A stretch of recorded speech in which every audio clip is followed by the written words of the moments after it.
This is INN, the independent news on Channel 11 with Brad Holbrook and Donna Hanover.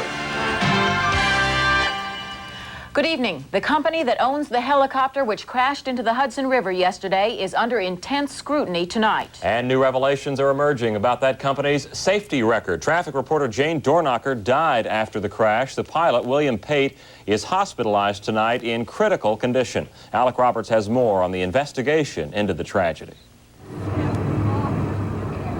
Investigators for the National Transportation Safety Board and the FAA are poring over the remains of NBC's traffic helicopter, a process that will take several months. Do you have any idea yet as to what caused the crash? The answer is no. Also being analyzed, a tape of Jane Dornacher's last broadcast and the strange whining sound heard just before it crashed and sank off a pier on the west side of Manhattan.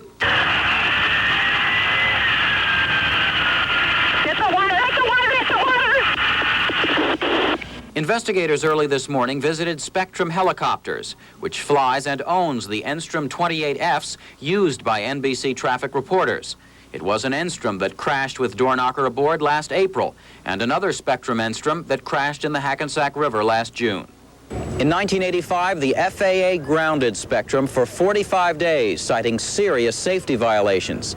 They included reckless operation of an aircraft, the use of an unlicensed pilot, and entering false and fictitious information in maintenance logs.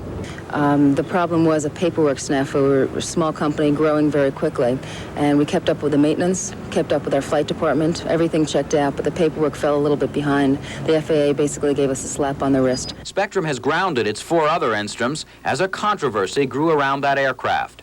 No other New York station uses the inexpensive piston helicopter, using instead the more reliable jet turbine choppers.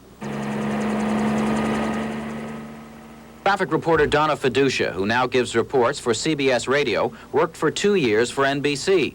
She says that last year, when the Spectrum contract came up for renewal, traffic reporters asked for turbine helicopters. From a comfort standpoint, they're very nice, but also they seem to have a better track record.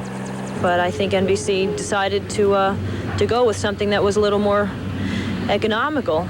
According to aviation insurance agent Jean Duflo, insurance for an Enstrom is nearly impossible to obtain on the open market because of its poor track record.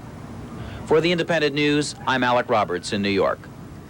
In other news, the World Series is coming back to New York last night.